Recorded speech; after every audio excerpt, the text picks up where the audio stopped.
म्हणजे त्या प्रत्येक गोष्टीला.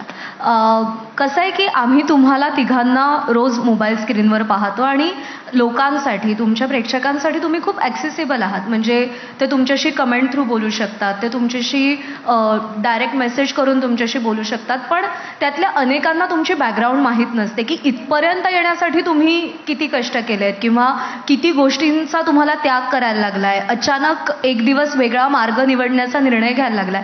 तर मला ना थोडं त्याबद्दल जाणून घ्यायला आवडेल आणि अशी इच्छा पण आहे की तुम्ही ती तुमची जी जर्नी आहे कॉन्टेंट क्रिएटर होण्यापर्यंतची आणि त्याच्या आधीची ती थोडक्यात सांगा. बोल बोल विनायक. ना बोल, लाज वाटायला लागली मला.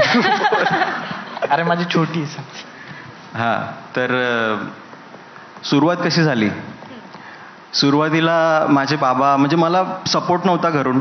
पप्पांना बिलकुल नाही आवडायचं. पप्पा कोर्टात जॉबला होते, त्यामुळे पप्पांच्या डोक्यावर तो पगडा होता की अभ्यास, नोकरी, त्याच्यानंतर लग्न करून छोकरी. सो अभ्यास कर, जॉबला जा, हेच होतं फोकस.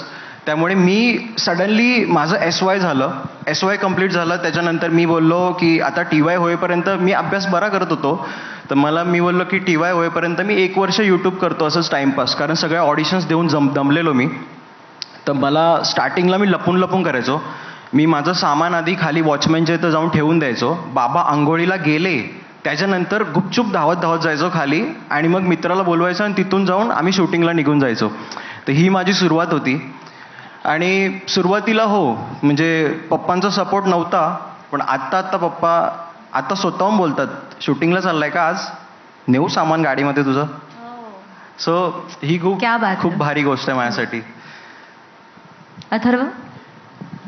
माझ्या असं घरच्यांचं काहीच नव्हतं म्हणणं, की फक्त त्यांना माहिती होतं की हा अभ्यासात फारच हुशार असल्यामुळे ह्याला काहीतरी वेगळंच निवडावं लागणार आहे. त्यामुळे त्यांनी फार लक्ष दिलं नाही. जे करतोय त्याच्यात आनंद आहे एवढंच बघितलं. आणि मी तसं साईड बाय साईड थिएटर वगैरे करत होतो, त्यामुळे मी सोशल मीडियावर 2016-17 सालापासून माझं मी काहीतरी टाकत होतो.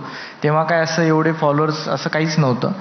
पण ते हळूहळू ग्रो होत गेलं आणि मला वाटते की ती 3-4 वर्ष जी कोविडपर्यंत 2021-20 पर्यंत माझी ती नेट प्रॅक्टिस झाली सोशल मीडियाची, की नक्की याच्यावर कसा कॉन्टेंट लागतो, काय प्रकारचं बोललं की लोकांना आवडतंय. आता शॉर्ट फॉर्मॅट तेव्हा ते प्रसिद्ध होत होता, त्यामुळे मी आधी यूट्यूब करायचो. मला कळलं की आता शॉर्ट फॉर्मॅट जास्ती चालायला लागला. त्यामुळे ते 3-4 वर्ष जे मी थिएटरमध्ये करत होतो तिकडं जे आपल्याला करायला मिळत नाही ते मग इथे यूट्यूबवर मी करायचो. मग हळूहळू मग ते शॉर्ट फॉर्मॅटकडे आलं आणि मग ते मला वाटतं की ते करत करतच सापडत गेलं, की असं काही ठरवलं नव्हतं की असं कॅरेक्टर करायला पाहिजे आपण वगैरे.